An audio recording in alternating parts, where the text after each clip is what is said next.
প্রাণী জগতের একটি অদ্ভুত নিয়ম আছে, আর সেটা হলো এখানে যারা শিকারে পারদর্শী তারাই বেঁচে থাকে। এ কারণে বাঘ, সিংহ এবং চিতাবাঘের মতো বিপজ্জনক প্রাণীরা কেবল তাদের দুর্দান্ত শিকারের দক্ষতার ভিত্তিতে প্রাণীজগৎ শাসন করে না, বরং কীভাবে শিকারকে এক আঘাতে মেরে ফেলতে হয় সেটাও জানে। এবং একই রকম কিছু মিল রয়েছে আকাশের রাজত্বকারী শিকারী পাখিদের মধ্যেও, যারা উড়ন্ত অবস্থাতেও তাদের সামনে থাকা শিকারকে লক্ষ্যবস্তু করতে জানে। আমাদের আজকের এই ভিডিওতে আমরা আপনাদের পরিচয় করিয়ে দেব এমনই কিছু ভীতিকর পাখির বিপজ্জনক আক্রমণের সাথে, যারা তাদের শিকারের দক্ষতা দিয়ে আকাশ, জল, ফল সর্বত্র ত্রাস সৃষ্টি করে এবং চোখের পলকে তাদের শিকারকে হত্যা করে। Eagle attack snake. সাপ তার গতি, তৎপরতা এবং বিষের জন্য ভীষণ বিপজ্জনক হতে পারে, তবে ঈগলের মতো মারাত্মক শিকারীর হাত থেকে পালানো এতটাও সহজ নয়। এর কারণ হলো ঈগলের দৃষ্টিশক্তি আশ্চর্যজনক প্রখর, যার সাহায্যে এটি হাজার হাজার ফুট উচ্চতায় থাকা সত্ত্বেও মাটিতে থাকা শিকারকে খুব সহজে দেখতে পায়। শুধু তাই নয়, তীক্ষ্ণ দৃষ্টির কারণে অনেক সময় তারা জলেতে থাকা সাপ দেখতে পায় এবং শিকারে পরিণত করে। এই ভিডিওতে আপনি দেখতে পাচ্ছেন যে বাতাসে উড়ন্ত এই ঈগলটি জলের ভেতর ভাসমান এই সাপটিকে লক্ষ্যবস্তু করে দ্রুত নেমে আসে এবং সাপটিকে তার শিকারে পরিণত করে। সাপটি ঈগলের থাবা থেকে পালানোর আপ্রাণ চেষ্টা করলেও ঈগলের সাথে পেরে ওঠে না। এরপর ঈগল সাপটিকে সোজা তার বাসায় নিয়ে যায় এবং তার বাচ্চাদের সাথে এ সুস্বাদু মধ্যাহ্নভোজটি উপভোগ করতে শুরু করে। জির ফ্যালকন অ্যাটাক কানাডা কুশ। জির ফ্যালকন সবসময় নিজের থেকে বড় শিকারকে লক্ষ্যবস্তু করার জন্য বেশ পরিচিত।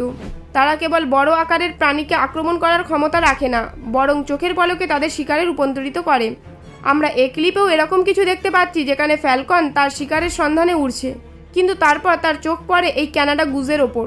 এরপর এটি বিদ্যুৎ গতিতে নেমে আসে এবং প্রবলভাবে গুজের ওপর আক্রমণ করে। কানাডা গুজ এই প্রচণ্ড আক্রমণ থেকে নিজেকে রক্ষা করতে সম্পূর্ণভাবে ব্যর্থ হয়, কারণ ফ্যালকনের কৌশল হলো পুরো শক্তি দিয়ে গুজের ঘাড় চেপে ধরা এবং তারপর তাকে আহত করার জন্য তার নখ দিয়ে মাথায় আক্রমণ করা। অনেক চেষ্টার পর জির ফ্যালকন অবশেষে তার কৌশলে সফল হয় এবং কিছুক্ষণের মধ্যেই কানাডা গুজকে তার শিকারে পরিণত করে। ব্লু বার্ড অ্যাটাক গ্রিন মাম্মা। চলুন এই ভিডিওটি দেখা যাক। একটি ছোট্ট ব্লু বার্ড একটি গ্রিন মাম্মা শিকার করছে। এটি দেখে আপনি হয়তো ভাবতে শুরু করেছেন যে দেখতে এত ছোট্ট পাখিটি এত বিপজ্জনক হতে পারে। আসলে হয়েছে কি, ক্লিপে দেখা এই গ্রিন মাম্মা ব্লু বার্ডটিকে একটি ছোট পাখি ভেবে তার শিকারে পরিণত করার চেষ্টা করে, কিন্তু ব্লু বার্ডটি সাপের প্রতিটি আক্রমণ নচ্ছাদ করে দেয় এবং তারপর তার ঠোঁট দিয়ে সাপকে আক্রমণ করতে শুরু করে। পাখির ক্রমাগত আক্রমণে সাপটি বিরক্ত হয়ে সেখান থেকে পালানোর চেষ্টা করে, কিন্তু এই ব্লু বার্ডটি তার ঠোঁট দিয়ে সাপটিকে ধরে ফেলে এবং তার পালানোর সমস্ত প্রচেষ্টা ব্যর্থ করে দেয়। যাই হোক, দীর্ঘ সংগ্রাম পরে অবশেষে সেই সময় আসে যখন ব্লু বার্ড সাপটিকে আক্রমণ করে এবং মেরে ফেলে। বুলবুল অ্যাটাক স্নেক। এই বুলবুলিটিকে দেখুন, সে গাছে তৈরি বাসাতে তার ছোট বাচ্চাদের খাওয়াতে ব্যস্ত, কিন্তু সে নিজেও জানে না একটি দূরে একটি সাপ লুকিয়ে তার বাচ্চাদের শিকারে পরিণত করার অপেক্ষায় রয়েছে।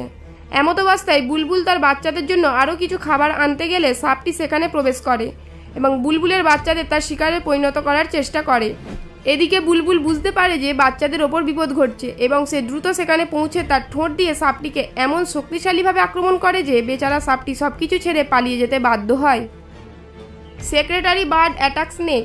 চলুন এবার দেখাই সেক্রেটারি বার্ডের এমন নৃশংসতার ঘটনা যা দেখলে আপনার আত্মা কেঁপে উঠবে। আসলে এই সেক্রেটারি বার্ড বিষধর সাপের মুখোমুখি হয়। এরপর এই পাখিটি সাপকে সামনে দেখেই ক্রমাগত মুডে চলে আসে এবং লম্বা পা দিয়ে সাপকে আক্রমণ করতে শুরু করে। সেক্রেটারি বার্ডের ক্রমাগত হামলা থেকে বাঁচতে সাপটি পালানোর চেষ্টা করলেও দুর্ভাগ্যবশত সেক্রেটারি বার্ডের আক্রমণ থেকে নিজেকে বাঁচাতে পারছে না। দীর্ঘ সময়ের এই যুদ্ধ শেষ পর্যন্ত সেক্রেটারি বার্ড জয়ী হয় এবং সাপটি প্রাণ হারায়। গ্যালিয়াথেরন অ্যাটাক ক্যাটফিশ। গ্যালিয়াথেরন চেহারার দিক থেকে বেশ আকর্ষণীয় এবং এটি একটি খুব শান্ত প্রকৃতির পাখি হিসাবেও পরিচিত, কিন্তু যখন তাদের শিকারের কথা আসে তখন তাদের সমস্ত কিউটনেস এবং শান্ত প্রকৃতি এক মুহূর্তে অদৃশ্য হয়ে যায় এবং তারা তাদের শিকারের উপর পাকা শিকারীর মতো ঝাঁপিয়ে পড়ে। শুধু তাই নয়, তাদের লক্ষ্য এতটাই নির্ভুল, শুধুমাত্র একটি হামলায় তারা সরাসরি তাদের শিকারকে হত্যা করে। এই গ্যালিয়াথেরনের সাথেই ঠিক তেমনটি কিছু দেখা গেছে, যেটি জলেতে থাকা ক্যাটফিশের দিকে দৃষ্টি দিয়ে আছে, আর এই মাছটি জলের ভেতর কোনো নড়াচড়া করলে গ্যালিয়াথেরন তার ঠোঁটের সাহায্যে প্রবল আক্রমণ করে, আর পরের মুহূর্তে এই ক্যাটফিশকে গ্যালিয়াথেরনের ঠোঁটে আহত অবস্থায় দেখা যায়। Black vulture attack startle. যদি পাখিদের সবচেয়ে বিপজ্জনক আক্রমণের কথা বলি এবং যদি কালো শকুনের আক্রমণের কথা না বলি, তাহলে এই আলোচনাটি সম্পূর্ণ অসম্পূর্ণ থেকে যাবে, কারণ কালো শকুন নামে এই পাখিরা এমনই হিংস্র শিকারী যে তাদের দেওয়া ক্ষত প্রায় সব প্রাণীর শরীরেই দেখা যায়। এই ক্লিপটি দেখুন, যাতে এই কালো শকুনগুলো এই কচ্ছপটিকে তাদের শিকারে পরিণত করার জন্য সম্পূর্ণরূপে মরিয়া হয়ে উঠেছে। শুধু তাই নয়, তারা কচ্ছপের পিঠের ওপর চড়ে ধারালো ঠোঁট দিয়ে এমনভাবে আক্রমণ করে যে বেচারা কচ্ছপ যন্ত্রণায় কাতরাতে থাকে। এই শিকারীদের আক্রমণ এড়াতেই কচ্ছপ প্রাণাপণ চেষ্টা করলেও এই কালো শকুনের নৃশংসতা দেখে মনে হচ্ছে যেন আজ কচ্ছপের প্রাণ কেড়ে নিতে চলেছে। Striated caracara attack baby seal.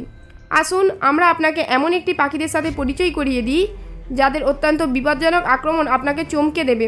আমরা স্ট্রাইটেড কারাকারা পাখির কথা বলছি, যেটি দেখতে খুবই সাধারণ কিন্তু শিকারের ক্ষেত্রে ওস্তাদ। আমরা কেন এই পাখির কথা বলছি তা জানতে আসুন আপনাকে সরাসরি সেই জায়গায় নিয়ে যাই যেখানে স্ট্রাইটেড কারাকারা পাখিরা এই বেবি সিলকে তাদের শিকার হিসাবে আক্রমণ করে। কখনো তারা এই ক্ষুদ্র প্রাণীটিকে আক্রমণ করে, আবার কখনো কখনো তারা এটিকে ধরে টেনে নিয়ে যায়। এই শিকারীদের হাত থেকে জীবন বাঁচাতে বেবি সিল চিৎকার শুরু করে এবং তার চিৎকার মায়ের কানে পৌঁছায়। পরে সিলটি তাদের সন্তানের জীবন বাঁচাতে সেখানে পৌঁছে যায়, যার ফলে স্ট্রাইটেড কারাকারাকে খালি হাতে পালাতে হয়। বন্ধুরা, এই ছিল আমাদের আজকের এপিসোড। আশা করছি আজকের এপিসোডটি আপনাদের ভালো লেগেছে। যদি ভিডিওটি ভালো লেগে থাকে ভিডিওটিকে একটি লাইক করে দেবেন এবং সকলের সঙ্গে শেয়ার করে দেবেন। আর আপনাদের মধ্যে যারা নতুন দর্শক তারা এখনই আমাদের চ্যানেলটিকে সাবস্ক্রাইব করে পাশে থাকা বেল আইকনটিতে ক্লিক করে রাখুন। দেখা হচ্ছে পরবর্তী এপিসোডে। ভালো থাকবেন, ধন্যবাদ।